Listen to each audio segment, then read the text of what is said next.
பாருங்கள் மாலை வேலை நல்லா இப்போ தான் மழை பெஞ்சு லேசாக மழை பெஞ்சு அப்படியே விட்டுட்டு போயிருக்கு. அப்படியே கிளைமேட்லாம் நல்லா மேகமூட்டமாக ஜில்லுன்னு இருக்குது.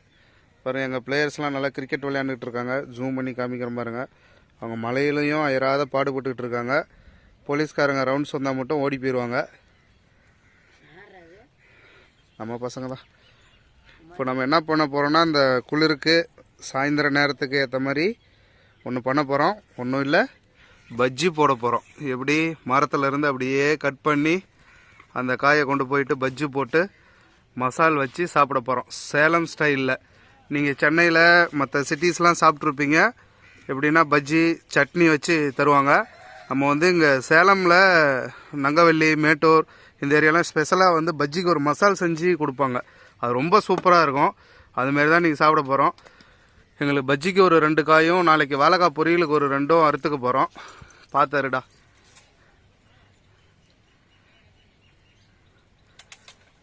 ஓகே, போதும். எத்தனை இருக்குது? 6 இருக்குது. போதும் போதுமா? ஓகே ஃப்ரெண்ட்ஸ், அடுத்து பஜ்ஜி போட்டு மசால் ரெடி பண்ணுறது எப்படின்னு காமிக்கிறவாங்க. ஓகே, ஃபஸ்ட்டு நம்ம மசாலுக்கு உருளைக்கிழங்கு ஒன்று எடுத்துக்கலாம். இது ஒரு 100 கிராம் இருக்கும். 100 கிராம் குறையாமல் இருக்கும். கொஞ்சம் பெரிய சைஸ் உருளைக்கிழங்கு தான். இதை நான் கழுவிட்டு கட் பண்ணி ஃபஸ்ட்டு வேக வச்சுக்கிறேன். அதுக்கப்புறம் மசாலா எப்படி ரெடி பண்ணுறதுங்கிறத காமிக்கிறேன். ஃபஸ்ட்டு இதை வேக வைக்கணும் இல்லையா? ஃபஸ்ட்டு வேலை இதை தான் ஸ்டார்ட் பண்ணேன். ஏன்னா மாவு மிக்ஸ் பண்ணோடனே காயை சீவிட்டு நம்ம போட்டுடலாம். நம்ம 3 வாழைக்காய் எடுத்து வச்சுருக்கேன். 3ம் போடுவோமான்னு தெரில, 2 தான் போடுவோம். பார்க்கலாம். ஒன்று எக்ஸ்ட்ரா தேவைப்பட்டால் ஒன்று போட்டுக்கலாம்.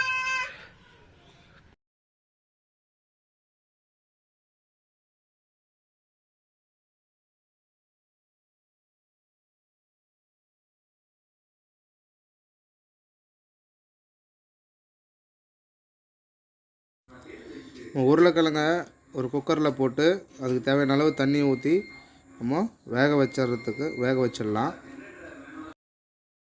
அடுத்து பார்த்திங்கன்னா நம்ம கடலை மாவு ஒரு 1/4 கிலோ, ஒரு 300 கிராம் இருக்கும். ஏற்கனவே யூஸ் பண்ணிட்டு வச்சது. நம்ம யூஸ் பண்ணுற பிராண்ட் நந்தி. சேலம் மாவட்டம் ஃபுல்லாக நந்தி கடலை மாவு தான் யூஸ் பண்ணுவாங்க. பியூர் கடலை மாவு. நம்ம சென்னையில் வாங்குகிற லோக்கல் மாவுலாம் பார்த்திங்கன்னா அரிசி மாவு மிக்ஸ் பண்ணியிருப்பாங்க. அவ்வளோ ஒரிஜினலாக இருக்காது. நம்ம அதுக்கப்புறம் இந்த கடலை மாவுக்கு தேவையான அளவு கரெக்டாக உப்பு போட்டுக்குவோம். இதில் பஜ்ஜி போடுறது உங்களுக்கே தெரியும். அதில் ஒன்றுமே கிடையாது. உப்பு, சோடா மாவு, கொஞ்சம் காரத்துக்கு ஏற்ற மாதிரி மிளகாத்தூள். வீட்டில் அரைச்ச மிளகாத்தூள் தான். இந்த சின்ன ஸ்பூனில் நான் ஒரு 1.5 ஸ்பூன் போட்டுக்கிறேன். அதுக்கு மேலே இருந்தாலும் காரம் அதிகமாக இருக்கும். நம்ம வாண்டுங்களாம் பாவம் சாப்பிடாது. போதும். இதுக்கு நம்ம தேவையான அளவு தண்ணி ஊற்றி மிக்ஸ் பண்ணிக்கலாம். ஓகே, எப்போவுமே பஜ்ஜி மாவு மிக்ஸ் பண்ணும்போது இந்த பதத்தில் மிக்ஸ் பண்ணிங்க அப்படின்னா உங்களுக்கு பஜ்ஜி நல்லா உப்பி புசுன்னு வரும். சூப்பராக இருக்கும். இதை நான் எடுத்து வச்சுட்டு அடுத்தது மசாலாவுக்கு தேவையான வேலையெல்லாம் நம்ம பார்ப்போம்.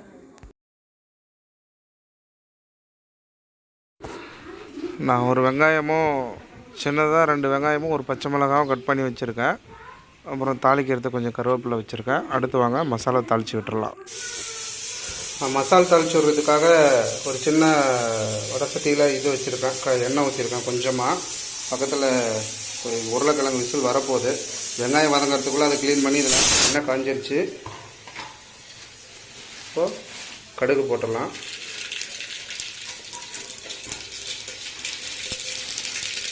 கடுகு பொரிஞ்ச உடனே கருவேப்பிலை, இந்த பச்சை மிளகா இதுலேயே ஃபஸ்ட்டு வெங்காயத்துக்கு முன்னாடி போட்டிங்கன்னா உங்களுக்கு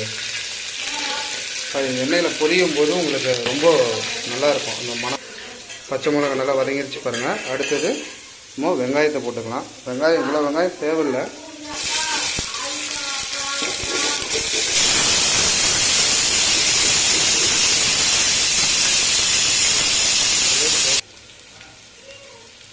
மஞ்சள் பொடி கொஞ்சம் போட்டுக்கலாம்.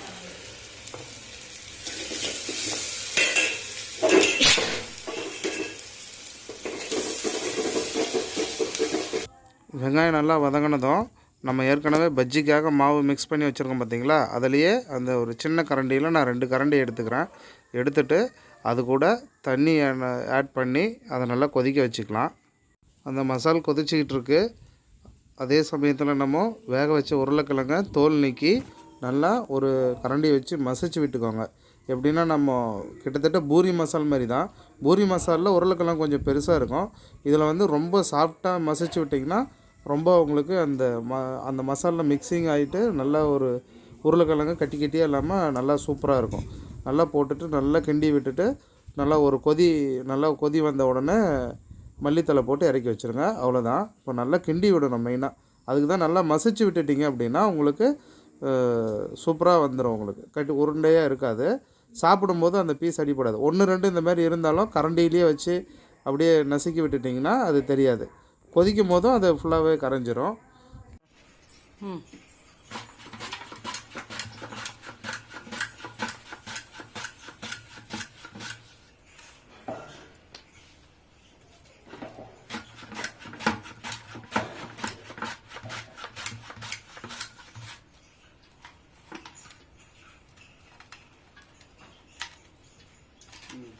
கட் பண்ணி போதும். இவ்வளோ ஆயிரும். நம்ம மசால் வந்து சூப்பராக ரெடி ஆகிடுச்சு. அதில் அப்படியே மல்லித்தலை தூவி விட்டு இதை அப்படியே நம்ம மூடி வச்சிடலாம். நல்லா ஒரு கிண்டி விட்டுட்டு அப்படியே மூடி வச்சிடலாம். இப்போ ஏற்கனவே நம்ம வாழைக்காய் சீவிட்டோம். அடுத்து எண்ணெய் காஞ்சி ரெடியாக இருக்குது. எண்ணெய் காஞ்ச உடனே பஜ்ஜியை போட்டு எடுத்துடலாம்.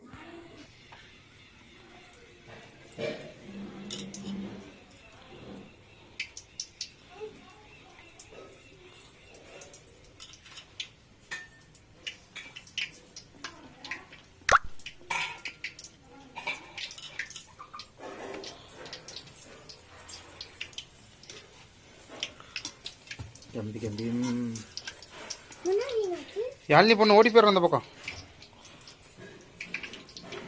யாழினி பஜ்ஜி ரெடி ஆகுது.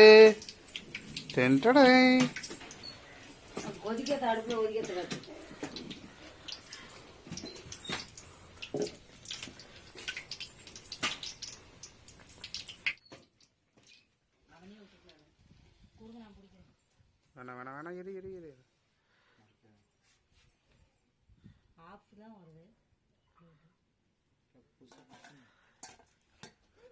ஓகே இருத்தாங்க.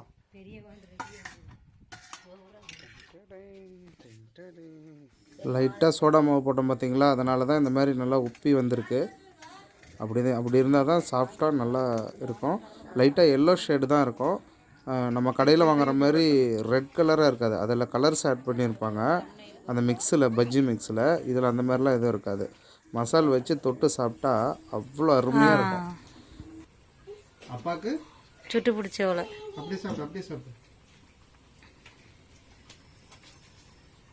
கட் பண்ணிக்கலாம்.